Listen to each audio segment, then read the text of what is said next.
Hey everyone, welcome once again to the B-Movie Bunker. We're going retro again, looking at Sword and the Sorcerer. This one came out in 1982. It was a movie released at the same time as Conan, trying to cash in on the whole sword and sorcery fantasy type, vibe that was going on at the time. It was actually released by the same production house as Conan was, just a lower budget version.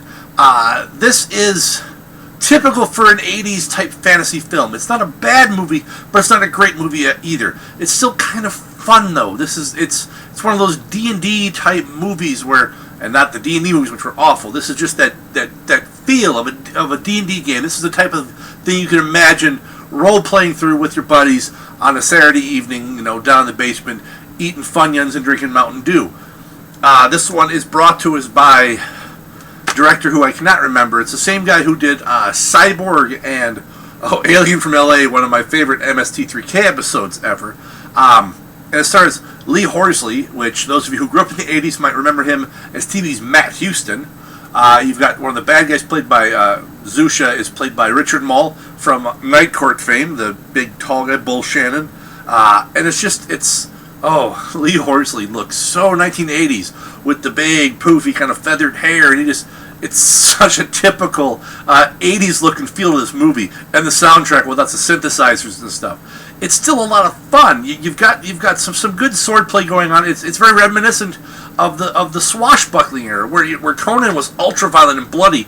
This is more reminiscent of like the Errol Flynn movies, like the Adventures of Robin Hood. It's more of that swashbuckling where there's the choreographed sword fights. On top of the fact that you have a guy with a three-bladed sword that fucking shoots sword blades out of the sword. That right there, and I mean, as a 14 or what else, I was 12 when I saw this. That blew my fucking mind, man. That fucking sword.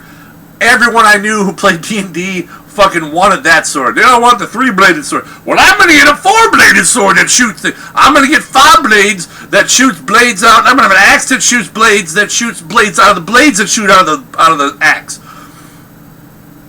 Fun movie. It really is. I mean, it is dated. Watching it now, it is dated, but it's still, for me, it's one of those nostalgia things. It's still a lot of fun.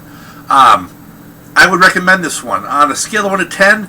Man, I'm gonna stick with the whole D&D thing, man. It's like rolling fucking 3 20s in a row, man. It's like you're on a roll. You're getting crit hits, and this is awesome. But in the end, it is still just a game, man. So, as much fun as some parts of it are, there are parts of it, that you realize, man, I'm still gonna go to school tomorrow and get picked on by the fucking jocks. But it's still fun. You gotta love what you love, man, and let the rest of the world fucking slide. Yeah, that's my little bit of, stuff I'm bringing you today. So that's all I got for this one. Quick one. It's just a fun movie. Check it out if you like the sword and sorcery type genre. Till next time, stay safe in the wasteland.